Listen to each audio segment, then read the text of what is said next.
ایک نوجوان آیا، 25 سال اس کی عمر تھی، کہنے لگا، توبہ کی اس نے، کہنے لگا حضرت جس طرح بازار سے گولی ٹافی خرید، اس کے الفاظ ہیں، گولی ٹافی خریدنا میرے لیے آسان، اسی طرح زنا کرنا بھی میرے لیے آسان. صرف 50 روپے 100 روپے کی بات ہے، کیا عزت رہ گئی ہے. سلطان صلاح الدین ایوبی رحمۃ اللہ علیہ قول یاد آتا ہے، انہوں نے کہا تھا ایک دفعہ ایک موقع پہ کہ جب روٹی مہنگی ہو جاتی ہے تو عزت سستی ہو جاتی ہے.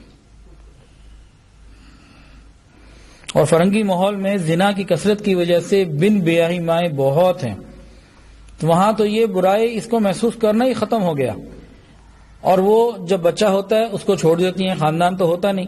اب یہ ایسے بچے جو بڑے، انہوں نے گینگ کا روپ بنا لیا، اور یہ معاشرے کے خلاف ان کے اندر نفرت، غصہ اور غم ہوتا ہے، اور آپس میں اختلاف اور جھگڑوں کی وجہ سے ان کی نفرت انتہا کو ہوتی ہے. یہ اپنے آپ کو محروم القسمت لوگ سمجھتے ہیں، لہذا ہر چیز دوسروں سے چھین کر لینا چاہتے ہیں.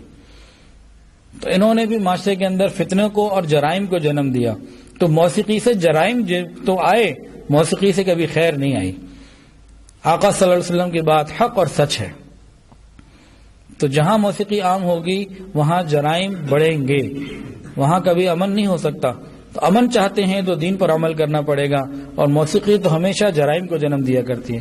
تو ان لوگوں نے گینگ بنا لیے، پھر آگے انہوں نے ریپ میوزک شروع کیا، اور پھر مزید اس کی اپنی تفصیلات ہیں بہت زیادہ.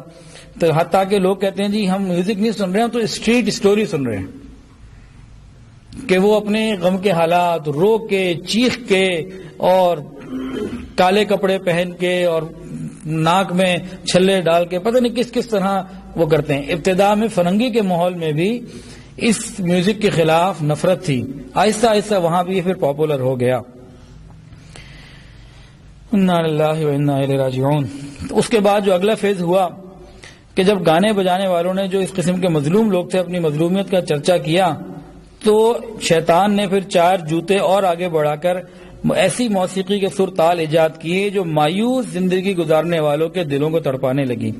اب فرنگی ماحول میں مایوس ڈپریسو لوگوں کی تعداد بہت زیادہ، کوئی فیملی سے دور، کوئی گھر سے دور، کوئی اپنے محبوب سے دور، کوئی بڑھاپے کی وجہ سے تنہائی کا شکار، لیکن در حقیقت اللہ رب العزت سے دور ہونے کی وجہ سے یہ ڈپریشن کا شکار تھے.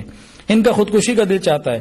تو ان کو موسیقی کی ایک نئی قسم ہیوی میٹل اچھی لگنے لگی، کہ اس میں بھی موسیقی میں گانا گانے والا چیختا ہے، چلاتا ہے، عجیب بے ڈھنگے انداز سے اپنا سلسلہ چلاتا ہے. پھر مزید شیطان تو ساتھ ہی ہے، اور یہ کام تو شیطانی ہی ہے. تو شیطان نے اس کو پھر اپنے اور مذموم مقاصد کے لیے استعمال کیا. ایک تو ہے نا فقط یہ اس کا غلط جنسی استعمال، شہوت کو ابھارنا، لیکن شیطان نے اس سے آگے بڑھ کر اور لوگوں کو اس پہ لگایا. وہ کیا ہے کہ شیطان نے لوگوں کو خدا بیدار کرانے کے لیے اور اپنی پوجا کروانے کے لیے بعض گلوکاروں کے دلوں میں موسیقی کی نئی قسم کے نغمے پیدا کیے، اور اس موسیقی کا نام ہے سٹینک ورشپ، شیطان کی عبادت کرو. اس میں صاف اور کھلے لفظوں میں یہ بات کی جاتی ہے کہ ہم شیطان کے پجاری ہیں، نفس کے غلام ہیں، ہماری مرضی، ہم جیسے مرضی زندگی گزاریں. اس قسم کے گانے بجانے والی عورتیں اسٹیج کے اوپر بغیر کپڑوں کے ہی تقریباً آ جاتی ہیں. بہرحال ان کے گانوں میں ہر بول شیطان کی پوجا کرنا سکھایا جاتا ہے، اور الفاظ بھی ایسے ہی ہوتے ہیں. پھر اس کے بعد اگلا مرحلہ آیا، انہوں نے کیا کیا؟ Culture through media.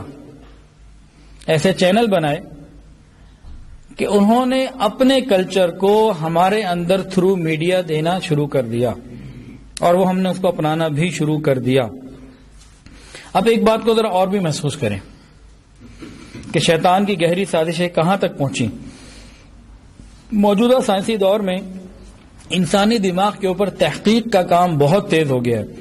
ہزاروں سائنسدان روزانہ لیبارٹریز میں بیٹھ کر ریسرچ کر رہے ہیں کہ دماغ کیا ہے، اور ابھی تک یہ بات معلوم ہوئی ہے کہ 15% تو انسان اپنے دماغ سے کام لیتا ہے، کہ انسانی دماغ اپنے ظاہری اعضاء کو کنٹرول کرنے کے لیے صرف 15% استعمال کرتا ہے، جبکہ دماغ کا 85 یعنی 85% حصہ جو ہے وہ ہر وقت کہیں اور استعمال میں ہوتا ہے.